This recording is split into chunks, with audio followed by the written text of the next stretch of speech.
जरांगे पाटलांना नावं ठेवणारी संगीता वानखेडे सारखी बाई की स्वतःचं कॅरेक्टर काहीच नाही. जरांगे पाटील उपोषणाला बसले तरी काजू बदाम खातो, असा करतो तसा करतो, नको नको त्या शब्दात अपशब्द, नको नको ते आरोप करणारी बाई जेव्हा स्वतः आंदोलन उभा करते, मोठमोठ्यानं ओरडून सांगते 5 तारखेला मी आझाद मैदानावर बसणार आहे. गेली तर आझाद मैदानापासून. पण आतापर्यंत जसं की जरांगे पाटील पूर्ण उपोषणाला बसले, पूर्ण सोशल मीडियावर दिसत होते की ते हा बाबा उपोषणाला आहेत, बाहेर आहेत. पण हिनं तसं नाही केलं. गेली आंदोलन करायला म्हणून गेली, आणि गेली कुठं? लॉजवर आराम करायला. आणि कारण काय सांगते की थोडी अडचण आली, आज कामामुळे थोडा वेळ झाला, हे झालं ते झालं. अगं बाई, सोप्या गोष्टी नसतात ग. रस्त्यावर बसणं, रस्त्याला थांबणं किंवा मैदानात थांबणं, आणि ते तुझ्याच्यानं नाही होणार. मस्त व्हिडिओ कुठून टाकती, लाईव्ह कुठून घेती ना, एका हॉटेलवर, म्हणजे लॉजवरून, बरं का, तिची भाषा लॉज, हॉटेल नाही. की ज्या लॉजवर काम करणाऱ्या बायकांना तिनं नालायक बायका म्हणली होती, त्याच लॉजवर हिनं आराम करायला जाते. म्हणजे किती कॅरेक्टर लॉस आहे हे लक्षात येतं. आणि कारण काय सांगते, आता हिनं आजपासून थांबणार 8 मार्च पासून थांबणार, महिला दिनांपासून.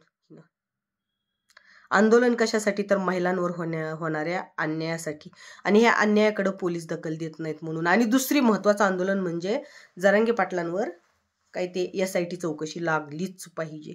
लागू दे, चांगली गोष्ट आहे ना. जर जरांगे पाटील चुकीचे असतील तर समाजासमोर येणं गरजेचंच आहे. पण तू फक्त म्हणती की जरांगे पाटील चुकीचे, आणि हिनं मला एक कळलं, आंदोलन करायला गेली का आराम करायला गेली? मस्त येशी फिशी आंदोलन करायला गेली, पण हा आत्ता बरं वाटायला, एशीची हवा, जरा एशी चालू करा, जरा थंड. अरे वा. आणि पहिला प्रश्न मला आता हाच पडला, जसं हिला जरांगे पाटलांना कोण पैसा पुरवतं एवढा सगळा खर्च करायला, फुलं उधळायला किंवा जेवण खायला किंवा अमकं टमकं? जेव्हा जरांगे पाटलांनी आंदोलन होतं, जरांगे पाटलांचं उपोषण होतं, त्यावेळेला हिला प्रश्न होता एवढा खर्च कोण करतं? तर आत्ता एक शिलाई काम करून खाणारी महिला, कुणाचा आधार नसणारी महिला, ज्या वेळेसपासून जरांगे पाटलांच्या नावावर भुंकायला चालू केलं, त्यावेळेसपासून आलिशान घरात गेली. आम्हाला घरात जाण्याचा काहीच प्रॉब्लेम नाही. तू आलिशान घर नाही, 100 बंगले घे, 100 मोठ्या मोठ्या सोसायटी घ्या, 100 एकर जमीन घ्या, आम्हाला त्याचा प्रॉब्लेम नाही. पण कुणाला तरी बदनाम करून घेऊन, कुणाच्या तरी लेकरा बाळाच्या तोंडातलं आरक्षण काढण्याचा प्रयत्न घेऊन, कोणत्या तरी एका समाजाला टार्गेट करून तू जे कमवायली, समाजाची दिशाभूल करून तू कमवायली, ते चुकीचं आहे. आता कदाचित आज तिनं पत्रकार परिषद घेणार आहे, त्याच्यात तू माझं नाव घेऊन भुंकलीस तरी चालेल की अशी एक महिला आहे माझ्यावर खूप बोलती, तिला अटक करा, एवढं तू बोलली तरी मला काय प्रॉब्लेम नाही, काय फरक पडत नाही, कारण मी सत्तेच्या मार्गाने चालते. तर हीच बाई जसं गेली तसं आझाद मैदानावर तुम्हाला तिनं व्हिडिओ काढलेला दिसला. आझाद मैदानावर 8 तारखेपर्यंत, 5 तारखेचं आझाद मैदानावरचं आंदोलन आहे म्हणून क्लिअर केलं, मी 5 तारखेपासून बसणार आहे, 8 तारखेला पत्रकार परिषद आहे म्हणून. ही शब्दाला स्वतःच्या किती पाळते, आणि ही जरांगे पाटलांना नावं ठेवते. जरांगे पाटलांनी शब्द दिला, मी 25 जानेवारीला उपोषण करणार, बरोबर तिथे गेलेच. पण हिने गेली कुठं? लॉजला. म्हणजे हिला आरामाची गरज आहे हो, हिला ऐश आराम करायची गरज आहे. तर हे सगळे हिच्या ऐश आरामासाठी पैसा कोण पुरवतो? कारण आता आम्ही पण कष्ट करतोय, आम्हाला माहितीये पैसा कमवायचा, तरी आमच्या पाठीमागं आमच्या नवऱ्याचा हात असताना, आम्हाला आधार असताना सुद्धा आम्हाला माहितीये की आज किती जरी नाही म्हणलं तरी ती भाडं देणं किंवा हे सगळ्या गोष्टी सोप्या नाहीत. तरी पण ती मस्त आलिशान बंगल्यात गेली, तिची राहणीमान बदलली. 2 वर्षात, फक्त 2 वर्षात, जी मागटल्या काही वर्षात जी ती जरांगे पाटलांच्या विरोधात बोलत नव्हती, त्याच्या आधीच्या टिकटॉक व्हिडिओ पासून कितीतरी वर्षात तिच्यात बदल झाला नाही. पण जेव्हापासून जरांगे पाटलांवर भुंकायला लागली, त्यावेळेसपासून तिच्यात बदल होत, म्हणजे श्रीमंत होत गेली. बरं असो, आता जरांगे पाटलांच्या उपोषणाला किंवा जरांगे पाटलांनी जे आंदोलन काढले, जरांगे पाटलांनी जे मोर्चे काढले, त्या मोर्चाला पैसा कुणाचा, हा हिला मोठा प्रश्न होता. कोण पुरवतो पैसा? हिचं म्हणणं शरद पवार पुरवतो. आता आम्हाला ह्या एक असाच प्रश्न पडला की हिने ज्या वेळेला मुंबईला आझाद मैदानावर आंदोलन करायला गेली, तर ह्या आंदोलनाला कोण पुरवतो पैसा? किंवा ही तिथं राहिला लॉजवर गेलेली, तर ह्या लॉजचं भाडं कोण भरतं? कारण ही एक साधारण, मला सांगा, ज्याच्याकडे लाखोची प्रॉपर्टी आहे त्याला सुद्धा एवढं कमवता येत नाही, पण एक साधारण कपडे शिवून खाणारी महिला, साधं फुटकं तुटकं असं पोपडे निघालेलं घर दिसायचं जेव्हा जरांगे पाटलांच्या नावावर भुंकत नव्हती, म्हणजे 2 वर्षाच्या आधी. पण ह्याच 2 वर्षात असा काय बदल झाला? ह्याच 2 वर्षात असा काय बदल झाला की इतकं तिच्याकडं सगळं काही आलं? आणि पत्रकार परिषद किंवा ही सगळे वेगवेगळे ह्याच्यासाठी तिला कोण पुरवतो पैसा, कोण करतो खर्च? कारण आज घर सोडायचं म्हणलं, नुसतं घर सोडायचं म्हणलं, मार्केटमध्ये जायचं म्हणलं तर 4-5 हजाराच्या कमी लागत नाही. मग मुंबईपर्यंत जाऊन मस्त लॉजवर राहून मस्त ह्याच्यासाठी प्रत्येकाला शंका येतेच की हिला कोण पुरवतो पैसा. जसं की शरद पवार, आम्हाला पण वाटतं की मराठ्यांसाठी जे आरक्षण मराठा समाज मागत आहे ते आरक्षण नये म्हणून जी सरकार विरोधात आहे, जे तेच हिला पैसा पुरवतात की बाई तू त्यांचा आरक्षणाचा जो आंदोलन आहे, मोर्चा आहे, उपोषण आहे ते मोडकळीस आणि त्यांच्याविषयी बदनामी कर म्हणून हिला पैसा पुरवत आहे. हे फिक्सच आहे. कारण जरांगे पाटलांविषयी जसं संशय येत होता तसं आम्हाला हिच्याविषयी बी संशय येणं स्वाभाविकच आहे. आणि ही अशी महिला आहे की जरांगे पाटलांनी कधीच कुणावर अन्याय अत्याचार केला नाही, गोरगरिबांवर कधीच नाही उभा राहिले. वेळोवेळी गोरगरिबांवर अन्याय होत असले तर जरांगे पाटील, आताही संतोषभाई देशमुखांच्या प्रकरणात तुम्ही बघितलं, स्वतः जरांगे पाटील रस्त्यावर आले. अगदी त्याच प्रकारे प्रत्येक वेळा गोरगरिबावर अन्याय होत असतील तर जरांगे पाटील रस्त्यावर येत होते. आणि हे ना तसं कधीच केलं नाही. खंडणी प्रकार म्हणा, असे भरपूर प्रकार आहेत. बायकांना ट्रोल करणं, टार्गेट करणं, बायकांना कमरेच्या खालच्या भागावर शिव्या देणं, बायकांना घाणघाण शिव्या देणं, रेडे घोडे लावणं, आणि हिला कोण कमेंट करायला जरी गेलं तर त्या कमेंट करणाऱ्या लोकांना सुद्धा त्यांच्या आईमाईवर घाणघाण शिव्या घालणं, ही हिची वृत्ती आहे.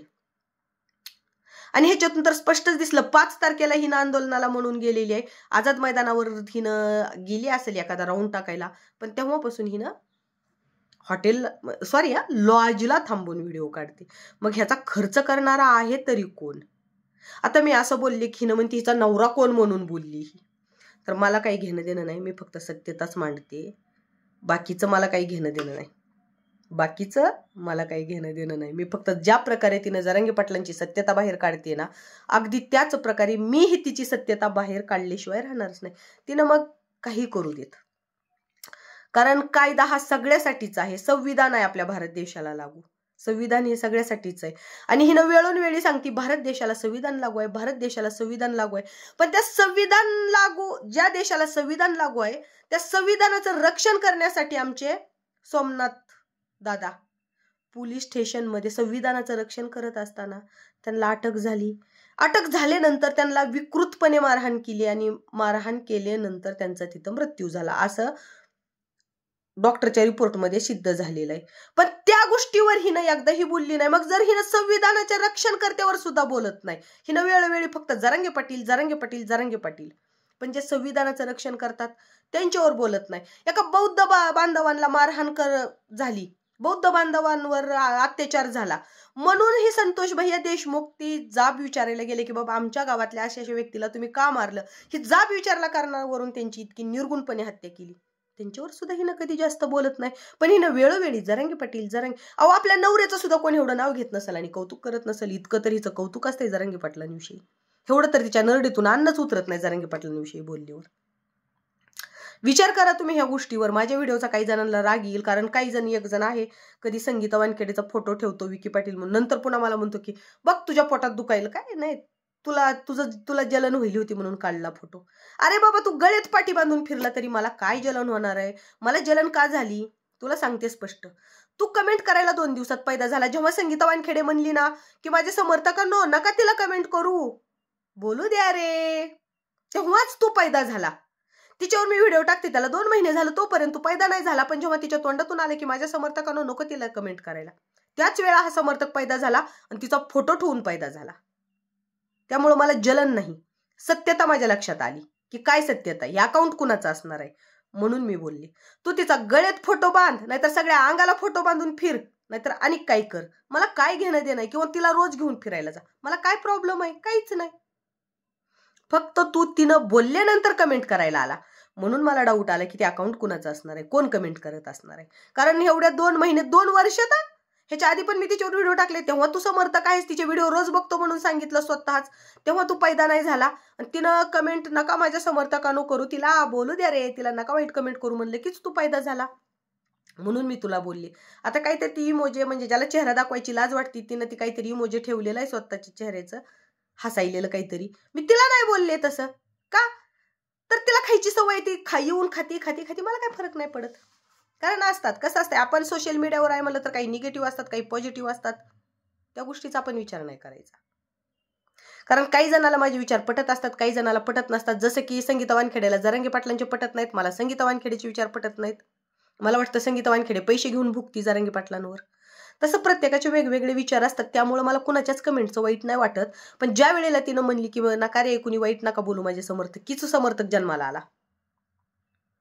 म्हणजे हा विषय असा झालाय समर्थकाचा की लग्न काल झालं आणि आजच लेकरू पैदा झालं. मग ही लेकरू कधीच असतं माहित आहे का, अनैतिक संबंधातलं आधीच असतं, लग्न जमायच्या आधीच. पण ती समाजाला दाखवण्यासाठी लगेच पैदा करायची, ही असा विषय झाला. तू पहिल्यापासून मला कमेंट करत असतस तर मला काहीच मी लक्ष बी दिलं नसतं तुझ्याकडे. आता ती इमोजी टाकलेल्या चेहऱ्याकडे मी लक्ष बी नाही देत. कमेंटला एखादी कमेंट करून उत्तर देते, पण मी असं बोलून नाही दाखवलं कधी, का तर ती कंटिन्यू कमेंट करत होतं. मला माहित होतं की बाबा मग असेल कोणतरी स्वतःच्या अकाउंटमध्ये खोललेलं असेल, फेक अकाउंट असेल किंवा कोण असेल समर्थक खरंच.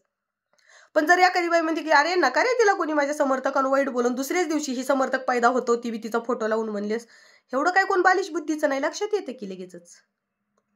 असो, फक्त की बाबा आज बघू आता काय होतंय पत्रकार परिषदेत, काय नाही होत, ह्यांचा खरेपणा. आणि जरांगे पाटलांवर वेळोवेळी हसत होते. आता माणसं राहिले नाहीत, जरांगे पाटलांच्या पाठीमागं माणसंच राहिले नाहीत. आता बावचळलेवणी करायला. आता बघू ग बाई, तुझ्या पाठीमागं ही कमेंट करणारी नेटले तुझ्या पाठीमागं किती येतात, तुला सपोर्ट करायला किती येतात, आणि तुझ्या मागं किती पब्लिक आहे. तू ओरडून पब्लिकच्या आता लक्षात आलं, पब्लिक मला सपोर्ट करते. बघू आजच कळेल बरं का. जरांगे पाटलांसारखं 2-2 वर्ष उपोषण नको करू, 2-2 वर्ष आंदोलन. तू स्वतः शब्द दिलेला आहे, जोपर्यंत माझ्या मागण्या पूर्ण होत नाहीत तोपर्यंत मी लॉजवरून उठणार नाही, सॉरी आझाद मैदानावरून उठणार नाही. पण कंटिन्यू बस ग जरांगे पाटील, जसं कंटिन्यू आझाद मैदानाला जायचं, भेट द्यायची, लॉजवर येऊन झोपायचं, ही काय बरोबर नाही बरं का. झोपायचं म्हणजे तसं नाही बरं का, आराम करायचं बोलते मी. नाहीतर ही पब्लिक बी का नाही लय डेंजर आहे बाबा, वेगळाच अर्थ काढतो.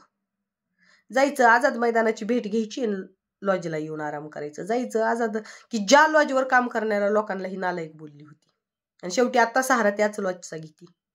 वा वानखेडे बाई, काहीतरी शब्दात सत्यता ठेवा हो. ही जेव्हा पब्लिकच्या लक्षात येईल ना, तेव्हा तुमचं असं काम होईल, धोबी का कुत्ता ना घर का ना घाट का, असं नको व्हायला.